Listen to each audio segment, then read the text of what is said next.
ओम शांति। आजिर साकार महावाक्य 22/12/2020 मधुर संतान माने तुम मानू एबे बाबांक द्वारा दिव्य दृष्टि मिली। सही दिव्य दृष्टि द्वारा ही तुम्हें आत्मा एवं परमात्मा को देखिपर। प्रश्न, ड्रामार केउ रहस्य को बुझीथिबा पिला माने केउ मत काहाको भी देबे नाही। उत्तर, जे माने बुझुछंती जे ड्रामारे जहा किछि अतीत होइगला ताहा पुनर्बार अविकल पुनरावृत्ति हेब, तेणु से माने केबे भी काहाको भक्ति छाड़िबा पई मत देबे नाही। जेतेबेले तांक बुद्धिरे ज्ञान भल भावरे धारण होइजिब, बुझिजिबे जे मु आत्मा अटे, मोते बेहद बाबांक ठारू संपत्ति नेबार अछि। एही भली जेतेबेले बेहदर बाबांकु चिन्हिजिबे, सेतेबेले पुराणा दुनियार विनाशी कथा सब स्वतः समाप्त होइजिब। ओम शांति। निजर स्वधर्मरे बसिछ। आत्मिक पिता आत्मिक संतान मानंकु पचारुछंती, काहेकि ना एकथा तो पिला माने जानिछंती जे एकमात्र बेहदर बाबा अटंती, जहाकू सर्वोच्च आत्मा कहा जाउछि। केवल तांको ही सर्वोच्च कहा जाउछि। सर्वोच्च आत्मा अथवा परम आत्मा कहउछंती। परमात्मा तो निश्चय अछंती। एपरि कहा जाई परिबो नाही जे परमात्मा ही नाहांती। परम आत्मा अर्थात परमात्मा एकथा मध्य बुझा जाइछि। द्वंद्वरे पड़िबा अनुचित, काहेकि ना 5000 वर्ष पूर्वर मध्य तुमे एही ज्ञान सुनिथिब। आत्मा ही सुनुछि ना। आत्मा बहुत सूक्ष्म अटे। एबे सूक्ष्म एते सूक्ष्म जे एही आखि द्वारा देखा जाए नहीं। एपरि कौनसी मनुष्य नथिबे जे कि आत्मा को एही आखि द्वारा देखिथिबे, किंतु दिव्य दृष्टि द्वारा देखि हेबो, ताहा मध्य ड्रामार प्लान अनुसार। अच्छा, धरिनिय काहाको आत्मार साक्षात्कार हेउछि, जेपरि अलगा जिनिस देखि थांती। भक्ति मार्गरे मध्य एही आखि द्वारा ही साक्षात्कार होइथाए। सेही बड़ी दिव्य दृष्टि मिल जाए, जहा द्वारा चैतन्य रे देखि थांती। आत्मा को ज्ञान चक्षु मिले, जहा द्वारा देखि पारिबे, किंतु ध्यान अवस्थारे। भक्ति मार्गरे बहुत भक्ति करिबा द्वारा साक्षात्कार होइथाए। जेपरि मीरांकु साक्षात्कार होइथिला, नृत्य करुथिले, वैकुंठ तो नथिला। 5-6 वर्ष 100 वर्ष होइजिब, से समय रे तो वैकुंठ नथिला। जहा अतीत होई जाए ताहा दिव्य दृष्टि द्वारा देखा जाई थाए। तेबे बहुत भक्ति करी करी एकदम भक्तिमय होई जानती। जेतेबेले साक्षात्कार होई जाए, किंतु एहा द्वारा मुक्ति मिले न थाए। मुक्ति जीवन मुक्तिर रास्ता भक्ति ठारू बिल्कुल अलग अटे। भारत रे केते ढेर मंदिर रहिछि। शिवंक लिंग रखिछंती, बड़ लिंग मध्य रखिछंती, छोट लिंग मध्य रखिछंती। एकथा पिला माने जानिछंती, परमपिता परमात्मा आत्मा सदृश अटंती। आकार समस्तंकर एका ही अटे। जेपरि पिता सेपरि संतान। सबु आत्मा माने भाई भाई अटंती। आत्मा माने एही शरीर मध्य को अभिनय करिबा को आसीछंती। एहा बुझिबार कथा। एहा कोनोसी भक्ति मार्गर कहानी नुहे। ज्ञान मार्गर कथा केवल एका बाबा ही बुझाउछंती। प्रथमे बेहदर बाबा निराकार ही बुझाउछंती। तांको संपूर्ण रूपे केही भी बुझी पारिबे नाही। कहउछंती से तो सर्वव्यापी अटंती। एहा तो ठीक कथा नुहे। बाबांकु बहुत स्नेहर सहित डाकुछंती। कहउछंती, बाबा आपण आसिले मु आपणक निकटरे संपूर्ण समर्पण होइजिबी। मोर तो केवल आपण, द्वितीय केही नाहांती। तेणु निश्चय तांको मने पकाइबाकू पड़िबो। से निजे मध्य कहउछंती, हे संतान माने आत्मा मानंक सहित ही कथा हेउछंती। एहाकू आत्मिक ज्ञान कहा जाउछि। गायन मध्य करा जाए, आत्मा परमात्मा अलग रहिले बहुत काल। एही हिसाब मध्य बताउछंती। बहुत कालरू तुमे आत्मा माने अलग रहिछ, जे माने ही वर्तमान पुनर्बार प्राचीन राजयोग शिखिबा पई बाबांक पाखको आसीछ। ये टीचर अटंती, सेवाधारी मध्य अटंती। शिक्षक सर्वदा आज्ञाधीन सेवक अटंती। बाबा मध्य कहउछंती मु तो सबु संतान मानकर सेवाधारी अटे। तुमे केते श्रद्धारे डाकुछ जे हे पतित पावन आसी आमको पवित्र कर। समस्ते हेउछंती भक्तिनी, कहउछंती हे भगवान आस आमको पुनर्बार पवित्र कर। स्वर्ग को पवित्र दुनिया, नरक को पतित दुनिया कहा जाउछि। एसबु बुझिबार कथा। एहा कलेज अथवा ईश्वर पितांकर विश्वविद्यालय अटे। एहार लक्ष्य हेउछि मनुष्यरु देवता हेबा। पिलामाने निश्चय करुछंती आमको एहिपरि हेबाकु पड़िबो। जहार निश्चय नथिबो से कोन स्कूल रे बसिबो। लक्ष्य तो बुद्धि रे रहिछि। मु बारिस्टर अथवा डाक्तर हेबी एकथा बुद्धि रे रहिबो, तेबे तो पढ़िबो ना। निश्चय नथिले आसीबे नाही।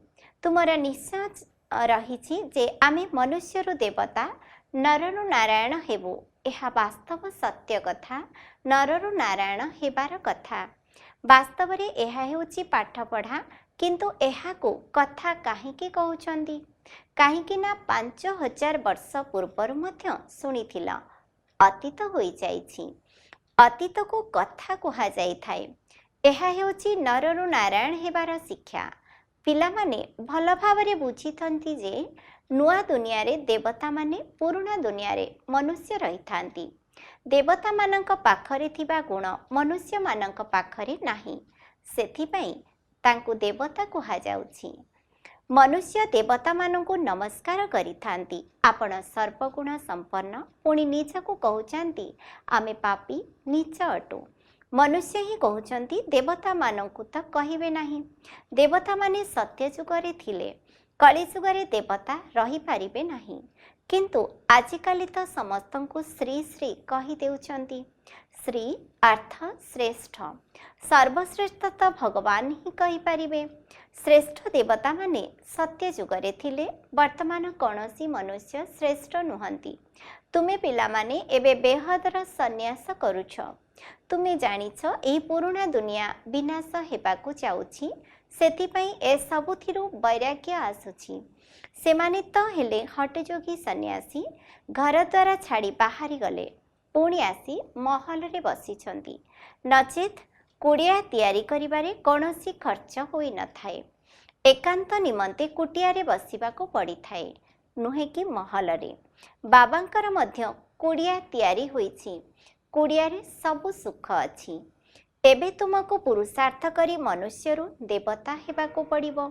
तुमे जानिछ ड्रामा रे जहा किछि अतीत होई जाइछि ताहा पुनर्बार अबिकल रिपीट हेबो। सेथिपई काहाको भी एपरि मत दियो नाही जे भक्ति को छाड़। तेबे ज्ञान बुद्धि रे आसी जीवो। तेबे बुझिबे जे मु आत्मा अटे। मोते तो एबे बेहद बाबांक ठारो वर्षा नेबाकू हेबो। बेहद बाबांकर परिचय मिलिगले पुणी हद्र सबु कथा समाप्त होई जाए। बाबा कहउचंती गृहस्थ व्यवहार रे रही केवल बुद्धिर जोग बाबांक सहित लगाइबाकू हेबो। शरीर निर्वाह अर्थे मध्य कर्म करिबाकू हेबो। जेपरि भक्ति रे मध्य केही केही बहुत नवधा भक्ति करिथांती। नियम मुताबक प्रत्यह जाई दर्शन करिथांती। देहधारी पाखकू जीवा एसबु हेला शारीरिक यात्रा। भक्ति मार्ग रे केते बुलिबाकू पड़ी थाए। एठारे किछि भ्रमित हेबार नाही। जेउ माने आसंती सेमानंकु आसिले बुझाइबा पाई बसा जाई थाए। बाकी बाबा को मने पकाइबा निमंते कोनोसी गोटिए जगारे बसिबार नाही।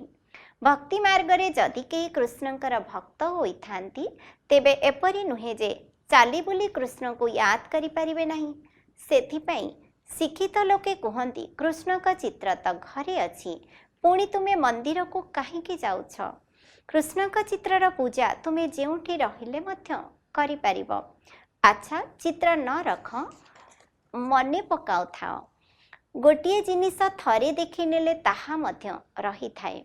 तुमको मध्य एही कथा कहउचंती शिव बाबा को तुमे घरे बसी मने पकाई पारिबो नाही। एहा तो हेउची नुआ कथा। शिव बाबा को केही हेले जानी नाहांती। नाम रूप देश काल को जानी नाहांती। सर्वव्यापी कही देउछंती। आत्मा को परमात्मा कुहाजिब नाही। आत्मा निजर पिता को मने पकाउछि, किंतु बाबा को जानी नथिबा कारणरो 7 दिन बुझाइबाकू पड़िबो। पुणी विस्तार भावरे ज्ञान को मध्य बुझा जाउछि। बाबा ज्ञानर सागर अटंती ना? केते समयरु तुमे शुणी आसुच, कारण यह ज्ञान अटेना। जानुछ जे आमको मनुष्यरु देवता हेबा पाई ज्ञान मिलुछि। बाबा कहउछंती तुमको नुआ नुआ गहन कथा सुनाउछि। तुमको मुरली तो मिलिले तुमे केते व्याकुल हेउछ। बाबा कहउछंती तुमे बाबा को तो मने पकाओ, मुरली को पढ़ी मध्य भूली जाउछ। प्रथमे तो यही कथा मने रखिबाकू हेबो, मु आत्मा केते छोट बिंदु अटे। आत्मा को मध्य जानिबाकू हेबो। कहउछंती एहांका आत्मा शरीररु बाहरी अन्य शरीर रे प्रवेश कला। आमे आत्मा ही जन्म नहीं नहीं एबे पतित अपवित्र होई जाइछु। प्रथमे तुमे पवित्र गृहस्थ धर्मर थिल। लक्ष्मी नारायण उभय पवित्र थिले, पुणी उभय अपवित्र होई गले। पुनश्च उभय पवित्र हेउछंती। तेबे कण अपवित्ररु पवित्र हेले अथवा पवित्र जन्म नेले? बाबा बसी बुझाउछंती किपरि तुमे पवित्र थिल, पुणी बाम मार्ग रे जीवा द्वारा अपवित्र होइछ। पूजारीरु अपवित्र पूज्य को पवित्र कुहाजिब। सारा विश्वर इतिहास भूगोल तुम बुद्धि रे अछि। किए किए राज्य करुथिले, किपरि तांकु राज्य मिलिला, एकथा तुमे जानिछ, आउ केही जानि नाहांती जे कि एकथा जानिथिबे। तुम पाखरे मध्य आगरु रचयिता एवं रचनार आदि मध्य अंतर ज्ञान नथिला, अर्थात नास्तिक थिल, जानि नथिल। नास्तिक हेबा द्वारा तुमे केते दुखी होई जाउछ।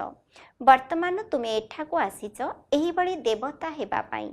सेठारे केते सुख थिबो। दैवी गुण मध्य एठारे धारण करिबाकू हेबो। प्रजापिता ब्रह्मांकर संतान भाई भौणी हेलना। भिकारी दृष्टि जीवा अनुचित, एथिरे ही मेहनत रहिछि। आखि बहुत चंचल अटे। सबु अंग ठारू विकारी हेउछि आखि। अधाकल्प विकारी अधाकल्प निर्विकारी रहुछि। सत्यजुगरे दृष्टि क्रिमिनाल रहिब नाही। दृष्टि क्रिमिनाल होइथिबारु असुर कहा जाउछि। बाबा स्वयं कहउछंती मु पतित दुनिया को आसीछि, जे पतित होई जाइछंती तांकु ही पवित्र हेबाकू पड़िबो। मनुष्य तो कहउछंती ए निजको भगवान बोलाउछंती। वृक्षरे देख एकदम तमोप्रधान दुनियार अंतरे छिड़ा होइछंती, से ही पुणी एकदम मूलरे तपस्या करुछंती। सत्यजुगरे ही लक्ष्मी नारायणकर राजवंश चलिबो। संबत मध्य एही लक्ष्मी नारायणक ठारू गणा जीवो। सेथिपई बाबा कहउछंती जदि लक्ष्मी नारायणक राज्य देखाउछ तेबे लेखि दियो एहा ठारू 1250 वर्ष परे त्रेता जुग। शास्त्र रे पुणी लक्ष लक्ष वर्ष लेखि देउछंती। राति दिनर फरक होई गला ना? ब्रह्मांकर राति अधाकल्प, ब्रह्मांकर दिन अधाकल्प। एही कथा बाबा ही बुझाउछंती। तथापि कहउछंती मधुर संतान माने निजको आत्मा भावी बाबा को मने पकाओ।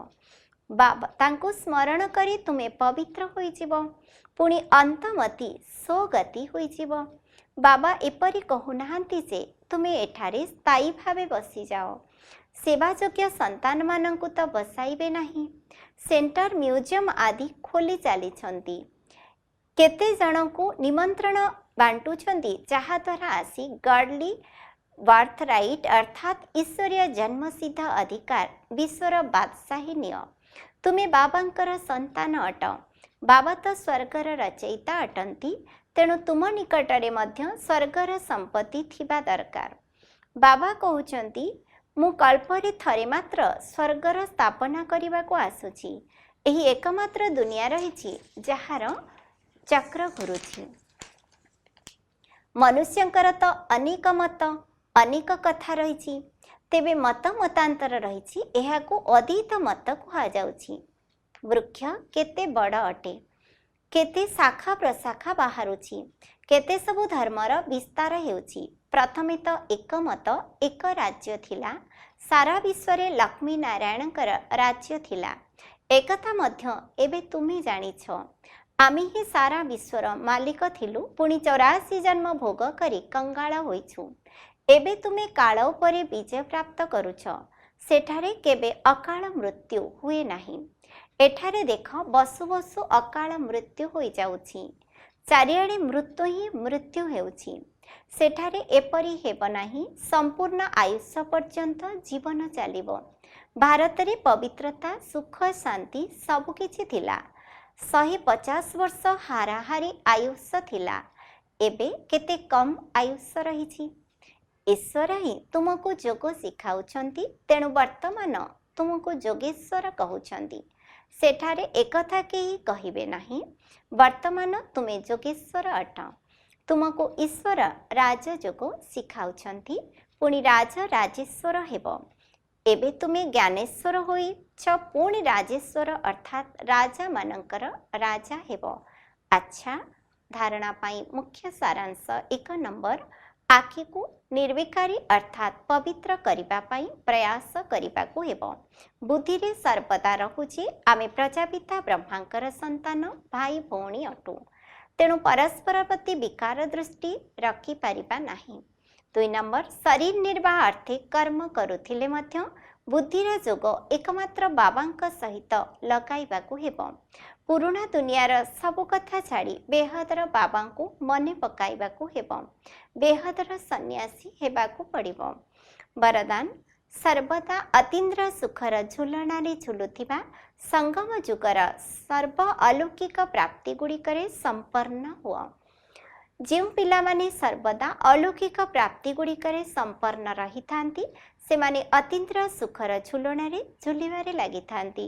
जेपरि गेल्हा पिलामानंकु झुलणारे झुलाई थांती, सेही परि सर्व प्राप्ति संपन्न ब्राह्मण आत्मा मानकर झुलणा हेला अतीन्द्र सुखर झुलणा। तेणु एही झुलणारे सर्वदा झुलुथाओ। केबे भी देह अभिमान रे आस नाही। जो माने झुलणारू ओह्लाई माटी उपरे पाद रखि थांती, सेमाने मैला होई जांती। तेणु सर्वोच्च पितांकर स्वच्छ संतान माने सर्वदा अतीन्द्र सुखर झुलणारे झुलिबे, माटी उपरे पाद रखिबे नाही। स्लोगान, मु त्यागी अटे। एही भली अभिमानर त्याग ही प्रकृत त्याग। ओम शांति।